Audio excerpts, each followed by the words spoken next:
My name's Tom Morgan from Modality Systems, and I'm here today showing the network performance analysis tooling that we have for Skype for Business. This is all built around our network assessment concepts, and what we do is we take test nodes, which are small form factor PCs. We run our own software on them, and they make Skype for Business calls between each other. So we deploy a number of these across your network, apply our own kind of secret sauce to it, our own little bit of magic in our own data warehouse, and then present the data back to you. We start here with a very top-down approach, and it really gives you like a holistic view across your network, what the quality of your Skype for Business interactions are like. And we work with you to look at this data and to pick out trends and to identify areas of your network where you can improve. So we're using Power BI to show this data. Power BI gives us a lot of flexibility in what we can present to you, and we'll typically tailor the format of what we show to your network and to the things we find in your network.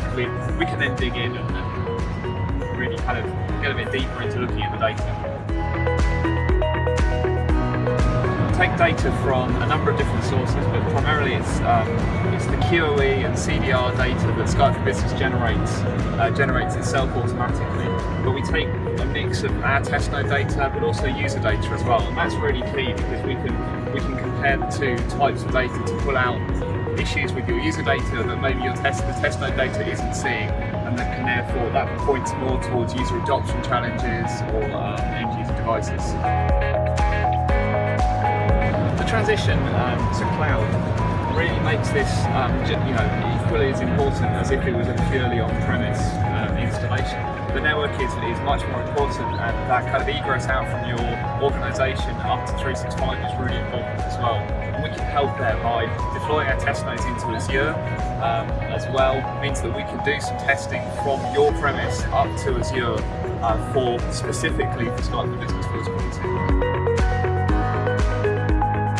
If you're in a deployment where you've deployed to 365, deployed to the cloud, and you have users there, and you're looking to expand that, or you might just be starting out, you might be looking at taking on 365 for voice maybe, and you're really not sure if your network's up to it, whether or not that might cause you voice issues. Our network assessment is a really good way of really scaling that out before you commit, making sure that your network is totally ready, and there's nothing that might impact user experience once you actually go for that rollout. We're seeing a real trend in people wanting to measure analytics, people wanting to measure the quality of Skype for Business calls. User experience at the moment is key, and it's really important, and it makes a really big difference. And being able to, what we're trying to do is really be able to give organisations the information they need to solve the problems that are causing these, causing users issues, causing users headaches. It doesn't matter what you do, if the user's not happy, they won't kind of buy into it. A lot of other kind of software in the market is very good at telling you, what's wrong with a particular call, and a particular call might be bad.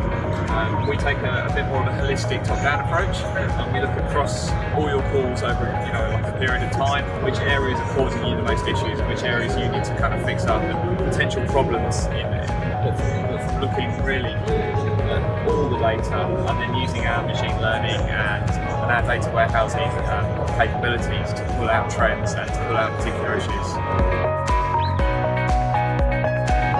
Power BI has been key for us in really giving us and our development team the capability to represent the data in a way that users understand, because it means we can be really responsive and flexible in responding to customer demand and really tailoring our offering per customer.